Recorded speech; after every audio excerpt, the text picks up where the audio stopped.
So this review is for The Art of Star Wars Episode 4, A New Hope, formerly titled The Art of Star Wars.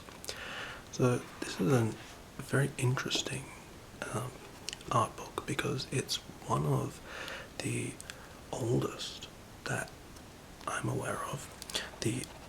As it said on the front, formerly titled The Art of Star Wars. This book was first published in 1997, and then it was later reissued in this format in 1994, and then they did another one in another update in 1997 to include things from art from the special editions. So I've never seen that one and would be very interested to see how it compares to this edition. So if this were an art book for a movie that were published today, it would be awful. I wouldn't even be able to believe it. But there's a certain leniency because it was, it's really one of the earliest, like I said, one of the earliest art books that I'm aware of.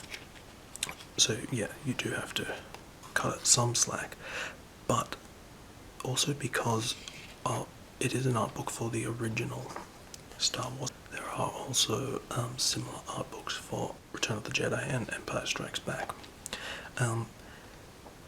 But looking at these as a Star Wars fan, having these books as a look back is really interesting. It's not necessarily great art, even for the art that was produced for these films. It's not even necessarily the best selection, but it's actually a really nice document. Like, you're getting a lot of sketches and blueprints. There's a lot of Ralph McQuarrie's initial sketches and things, and see, like on this page, you're getting sort of very almost, it's, the art is not as sophisticated as concept art and costume art that we're used to today, but you see, look at the Jawa. I guess that's what was meant to be a Jawa originally, and then the final photo, and then you also get a couple of matte paintings, but then even things like this, more of a behind the scenes shot. And I mean, it's very small, but up there is the matte painting of the Sandcrawler by Ralph McQuarrie. So, and all of the text is, all of this text you're seeing is just the script. I'm not even sure what draft of the script it is. I'm not sure, it might say somewhere else. So yeah, there's no sort of making of text, it all is just visual, but you get lots of very interesting stuff. It's very thin, there's not a ton of stuff, but I think when you consider when this book was made and consider the movie that it is on, it's actually, like I said, a really nice resource for fans to have. There's tons of stuff that I haven't seen. I mean, so, like I said, not necessarily the best artwork at all times, but still very interesting.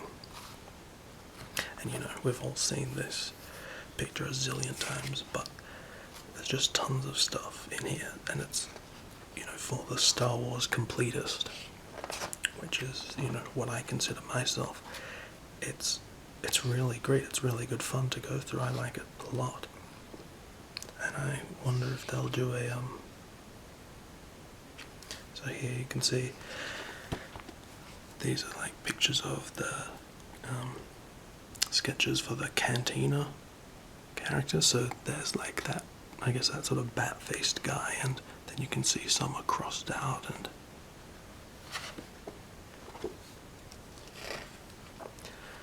so on the surface you might be tempted to think this is perhaps not the greatest art book because it's, not much fun when there's not a lot of text and when the art isn't especially dynamic. But when you actually sort of sit down and use this book in conjunction with, say, Rinsler's Making of Star Wars, it's a really, really fantastic companion piece. There's a lot of variety. See these photographs of the inside of the Millennium Falcon. Also, I believe there is a book or series of books for the annotated screenplays of Star Wars. I've never seen that, so I'm not sure how that compares to the script that's featured in this art book, obviously, accepting the fact that it'll be annotated. I mean, this is a good example of why I think these flip-throughs are very useful, because I think depending on what your expectations are for this book, for a book, on the art of the original trilogy, you could either be, very disappointed or very excited, depending on what you're expecting. Because, as I've said a couple of times now, it's not like a modern art book in many ways, but it is still very special.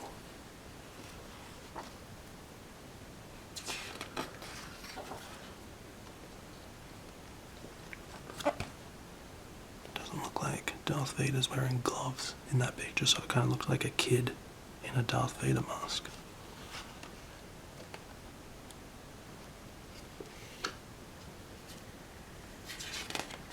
And these are just the credits.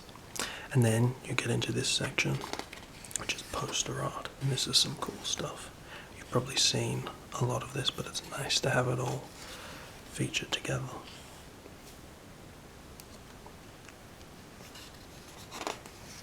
So then this last section, spin-off cartoons and fan art, is just, cartoons and comics and sort of, parodies and things like that of Star Wars, which I actually appreciate.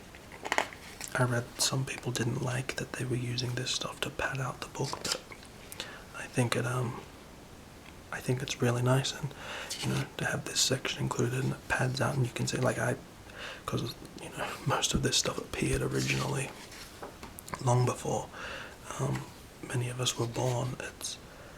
It's really nice to be able to sort of see this sort of stuff in the Marvel comic covers.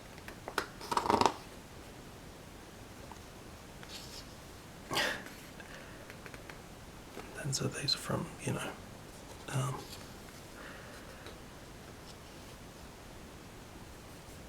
so this is from Brian McGoldrick, age 9.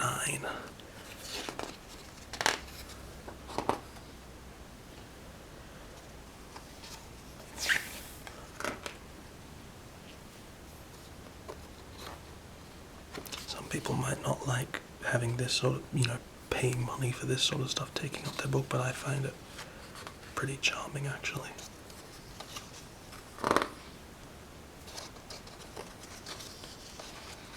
So check out the reviews for The Art of The Empire Strikes Back and The Art of Return of the Jedi. And if you should enjoy those, these are of course out of print, but if you like them, you should definitely check them out, because for a die-hard Star Wars fan, they are a really great resource.